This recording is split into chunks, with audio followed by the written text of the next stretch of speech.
Donald Sangster was Prime Minister of Jamaica for only 48 days.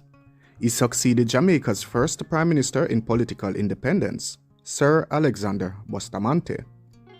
Sangster was born on October 26, 1911, and died on April 11, 1967, at the age of 55 years and 6 months old. There was no celebration of the centenary of his birthday in 2011, despite the fact that his own party, the Jamaica Labour Party, was then in office. In our last video, we looked at the assassination attempt on the life of Michael Manley. If you haven't seen that video, the link will be in the description below. Now, back to Sangster. The late Artley Netia wrote a biography of Sangster entitled The Forgotten Prime Minister, but Netia did not live to see the launch. In this book, Netia pointed out the sterling contribution made by Sangster, a lawyer by profession who first entered politics at the age of 21 as a member of the St. Elizabeth Parochial Board, now called the Parish Council. He lived a very full life as a sportsman from his days at Monroe. He had a healthy love for athletics, cricket, and football, amongst other sports. In 1944, Sangster ran as an independent candidate for the old South St. Elizabeth seat and lost. He was placed third in that political race.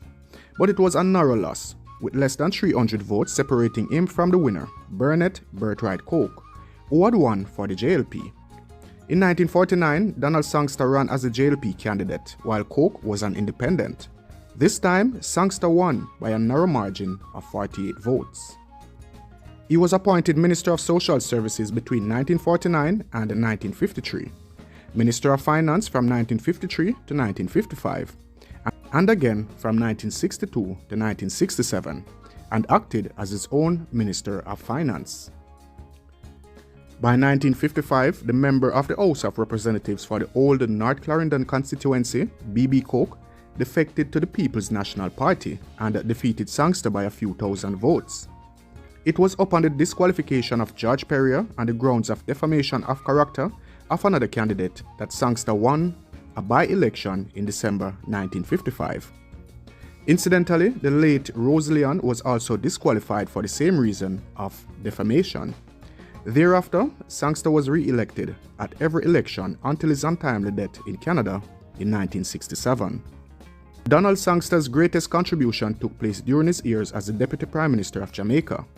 Bustamante had been taken ill for roughly 3 years before he finally left politics, during which time he had been practically bedridden. So it was Sangster who ruled the island nation during those years. At that time, Jamaica was new to political independence, and a framework had to be set, and that fell on the shoulders of Donald Sangster. As Finance Minister, he introduced legislation for industrial expansion, with a stated emphasis on local production, in continuation of all the efforts done by the previous governments. The preface to Netia's book declares, "The reader might be surprised to discover that while quiet Sangster played second fiddle to the powerful Bustamante, it was Sangster who was in fact the real driver of Jamaica's economy long before his untimely death." It is unfortunate that in the 1990s Jamaica was forced by globalization to take foreign goods, and that has killed so much of his initiative. It was left to the new government, led by 78-year-old Bustamante, to reassure the regional territories that Jamaica would cooperate with the region because of the decision by referendum to secede from the West Indies Federation in September 1961. In fact, this reassurance was the work of Donald Sangster. The decision to keep the University of the West Indies as a regional entity and to remain part of the West Indies cricket team was due in large part to both Donald Sangster and Norman Manley. These were very important issues at the time of our political independence in 1962. Sir Alexander Bustamante was not a conceptualizer, so it was left to Sangster to organize such things.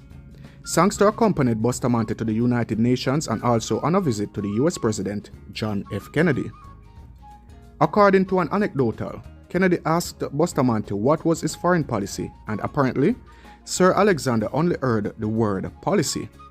The story is that Bustamante told Kennedy, British American and mutual life. Is there any truth to that story, now 50 years old, or was it just a created tale? If true, did Sangster have to apply diplomatic damage control? Artley Netia omitted the story. Fable or not, it is true that Bustamante relied heavily on the younger, well-educated Donald Sangster. Yet, Bustamante was not in favor of Sangster succeeding him, though he was of the view that Sangster made a very good deputy. As far back as 1960, there was a serious ruckus at the JLP conference. Bustamante had organized a slate of deputy leaders and some Young Turks organized otherwise. Bustamante wanted Robert Lightburn to be the first deputy leader. In those days, the deputy leaders or vice presidents of both major political parties were ranked. But this was resisted by the conference. Bustamante unilaterally declared the elections null and void, but allowed Sangster to remain first deputy leader. My sincere thanks goes out to every one of you, my subscribers and viewers of the channel. Thank you for watching, liking, sharing, and supporting the channel over the years. Please know that without your support and donations, it wouldn't be possible for me to continue researching, exploring, and uploading historical content. I really do appreciate every single one of you, and I thank you for your continued support. Netia wrote in his book about the swearing-in of Sangster. On the night of February 21, 1967, when the JLP won the general election in a state of jubilation, Sangster visited Bustamante at Jamaica House, but was greeted coldly. Sangster therefore arranged to be sworn in as quickly as possible in case Bustamante, who remained JLP leader, used his great influence to get the MPs to choose Hugh Shearer instead. No one knew that Sangster had been sworn in as Prime Minister, not even the top rank of the victorious JLP, and certainly not Bustamante, until there was an official announcement. Nevertheless, Bustamante eventually got his way. Just 48 days after being sworn in, Donald Sangster was dead, and Hugh Shearer was sworn in as Prime Minister of Jamaica.